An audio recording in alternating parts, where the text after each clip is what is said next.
அம்மா அப்படியாக இருந்தாலும் தேவாதி தேவர்களும் அசுராதி அசுரெல்லாம் ஒன்று கூடி அன்று ஒரு நாள் தேவமிருதம் கலைந்தாங்க. அந்த தேவத்தை நான் பிறந்து வந்தேன். அப்படியா? உண்மைதான். சரி, கல்யாணம் ஆயிடுச்சா? ஆமாடி. மாலையிட்டு வேலை விட்டது யாரு? ஏய், மாலையிட்டவர் வேலை வெட்டி வைத்தவர் யாரு? மாலையிட்டு தாலி கட்ட மன்னவர் யார்? மன்னவர் யாரு? அப்படியா? என் மாலை தெரித்த மணவாளன் யார் என்று தெரியுமா? அந்த மாலையிட்ட மன்னவர் யார் தெரியுமா? தேவேந்திர மன்னனை என்னை திருமணம் செய்தார். ஓ, தெய்வலோகவாசி. உண்மைதான். தெய்வலோகத்தை பொறுப்பு பீடமாக ஆண்டு வரக்கூடிய தேவேந்திர மன்னன் என்னை திருமணம் செய்தார். அவரவு புருஷன்? அவரு தாண்டி. அவர் தான் கூட்டி வர சொன்னாரா? நிஜமாவா? என்னை கூட்டிட்டு வர சொன்னாரா? ஆமா. ஐயோ, வா போல நேரம் ஆகுதுவா.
தேவியே இன்றாடி மல்லிகை முல்லிகை கூங்கு மாதாரம் மிருகவாசிகை மட்டிவேறி மறைக்கொண்டு சொல்லக்கூடிய அனைத்து வாசனால் இவர்களை படித்து ஏங்க வந்து இன்னும் இப்படி இப்படின்னு கிடக்குறாங்க. அவன் என்னடி வேணும்?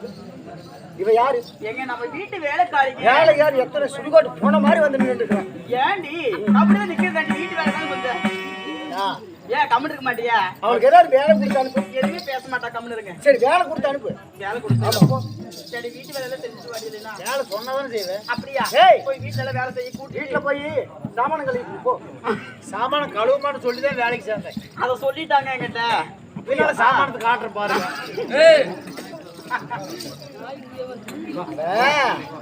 துணி மணி. ஆஹா, போ. உங்க துணி எங்க இருக்குது? ஏய், இங்க பாரு ஓடி அண்டா குண்டா 10 பாத்திரம். ஏய், இந்த புடவை எல்லாம் போய் அவுது துவைச்சிட்டு ஆமா. குளிச்சிட்டு ரெடியா இருக்கும் கருமாந்திரம் இந்த புடவை கொச்சி கழுவி எத்தனை நாள் ஆகுது தெரியல, கருமாந்திரம். அழுவுறது இல்ல. அப்படி எப்படி காய் எடுத்து தொடச்சு போட்டு வர்றதுதான். ஏங்க, சரி, அப்படி மல்லிகை முல்லிகை என்று சொல்லக்கூடிய அனைத்து வாசனாதி விலைகளை பறித்து வந்து பன்னிரால் பாதம் கழுவி பட்டாடியால் நீட்டு வைத்து பாதத்தை நமஸ்காரம் செய்தேன் சுவாமி. ஆஹா ஆஹா. சரி, இதோ கடவுளுடைய பாதத்தை வழிதவடியா இந்த பூ உலகிலே எப்படி இருக்க வேண்டும் தெரியுமா? இருக்க வேண்டும்.